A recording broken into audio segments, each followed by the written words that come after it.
My name is Brett with Folly Overhead Door. These photo eyes, they shoot an 8-inch radius. One is a sending unit and one is a receiving unit. You have to find out which one is the receiving unit because that's the one that will blink when it is obstructed. You go over to the sending unit and we get it lined up parallel with the door and level with the floor.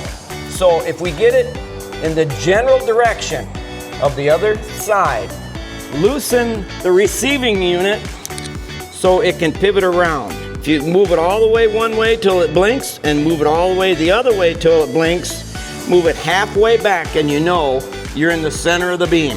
Then tighten up the butterfly nut. You can move the bracket a little bit with your hand. You see the light is not blinking?